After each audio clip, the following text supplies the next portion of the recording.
Antum pernah dengar nama Prabu Siliwangi? Baik, Prabu Siliwangi bentarang kekuasaannya di awal abad ke-14, di akhir abad ke-15. Itu beliau dari Banten sampai dengan ke awal Jawa, ujung Jawa.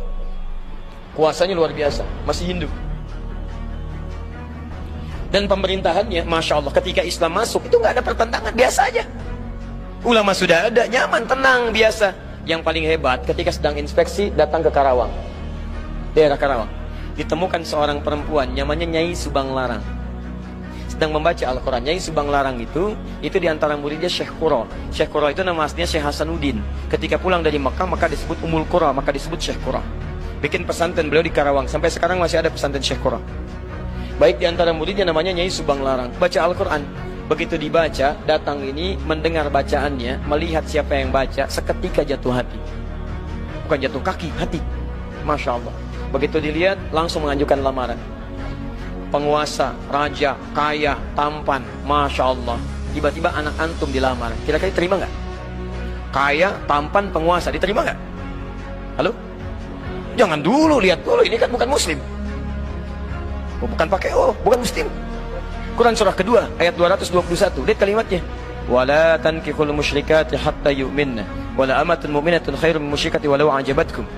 Jangan Anda menikahi perempuan-perempuan yang belum beriman. Orang Islam yang wajahnya biasa-biasa itu lebih bagus daripada menikah dengan non-muslim tapi rupawan. Pilih mana? Pilih perempuan soleha tapi parasnya biasa, atau non-muslim tapi cantiknya luar biasa. Pilih mana? Nggak ada pilihan yang ketiga, nggak usah maksa. Gak usah maksa. Gak ada pilihan ketiga. Quran tidak memberikan pilihan ketiga. Itu ujian iman. Selalu pasti. Saya yakin pasti pilih yang ketiga. Kalau bisa Ustaz cantik dan beriman. Masya Allah. Ya, selalu begitu. Maka ini yang paling menarik. Yang paling menarik, dulu orang berislam itu kuat benar. Begitu datang, saya ingin melamar Anda. Apa kata beliau? Lihat, kalau orang sudah terbiasa melafadzkan lafaz Allah, lisannya berkata benar, maka akan kaku mengatakan yang buruk-buruk.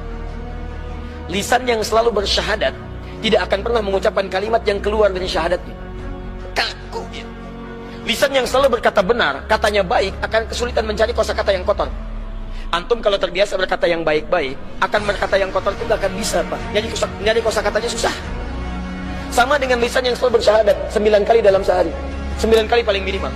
Subuh sekali, duhur 2 kali, asar 2 kali, maghrib 2 kali, isya 2 kali. Asyhadu an la ilaha illallah, asyhadu anna Muhammadar Rasulullah. Lisan orang bersyahadat mustahil bisa mengungkapkan dengan lisannya kalimat-kalimat yang mengurangi nilai syahadat. Masuk Islam dulu katanya Subang Larang. Masuk Islam dulu baru saya ikut.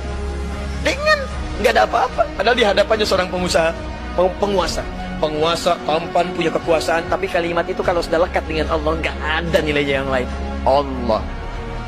Maka apa yang dikatakan dari sini? Begitu keluar, ya saya masuk Islam.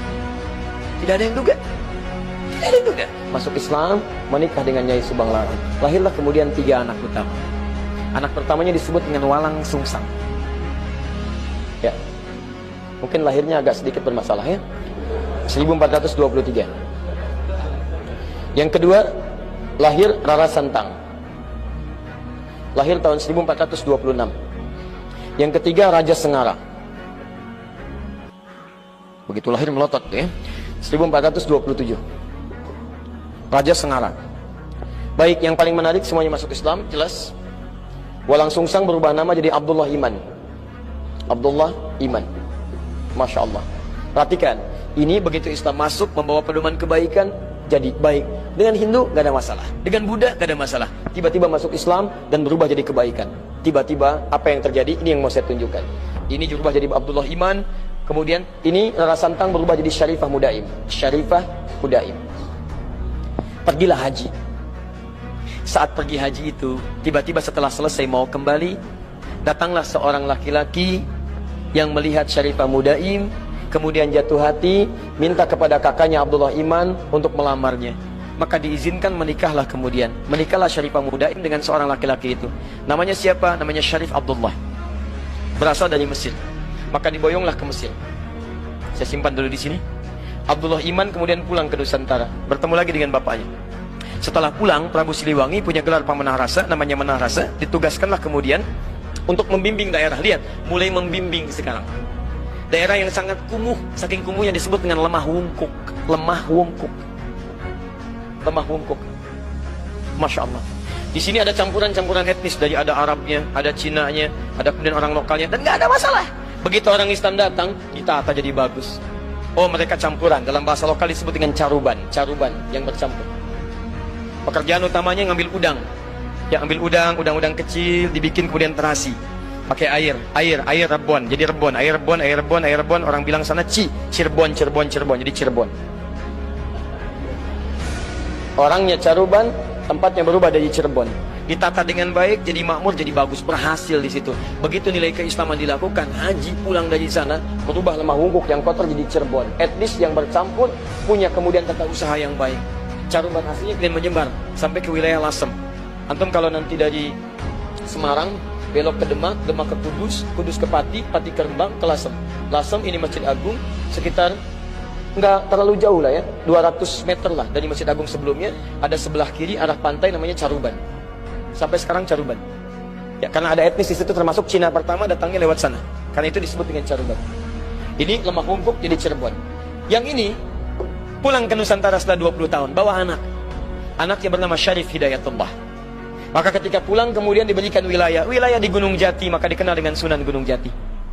Teman-teman sekalian, ternyata di sinilah menyebar Islam. Syarif Abdullah ini ternyata anak seorang ulama yang juga berdakwah di Nusantara. Lihat madrasah Nabi, melahirkan seseorang, datang ke Baros, menyebar. Dari Baros punya keturunan, menyebar lagi. Dakwah. Dari situ muncul kemudian peradaban, kehebatan, kemajuan.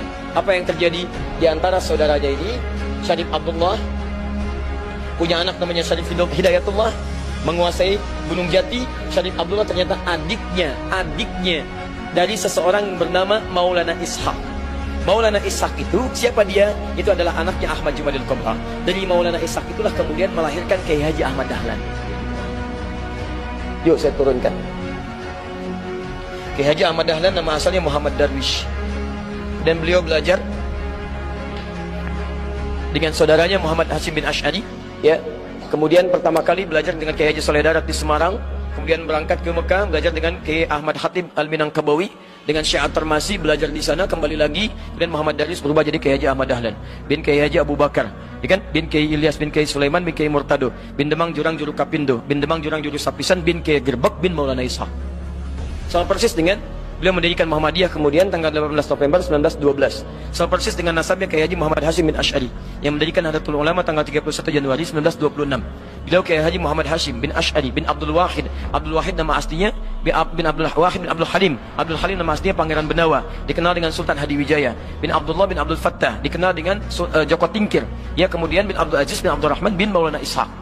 Ya, Walid Raden Ainul Yakin. Siapa Maulana Ishaq itu? Anaknya Ahmad Jumadil Kubra. Siapa Ahmad Jumadil Kubra itu? Keturunan dari Ali Zainal Al-Kabir. Ali Zainal Al-Kabir anaknya Ali Zainal Abidin. Ali Zainal Abidin keturunan dari Al-Husain. Al-Husain adiknya Al-Hasan. Al-Hasan anaknya Ali bin Abi Thalib radhiyallahu ta'ala anhu. Ali bin Abi Thalib suaminya Fatimah Az-Zahra. Fatimah putri Muhammad sallallahu alaihi wasallam.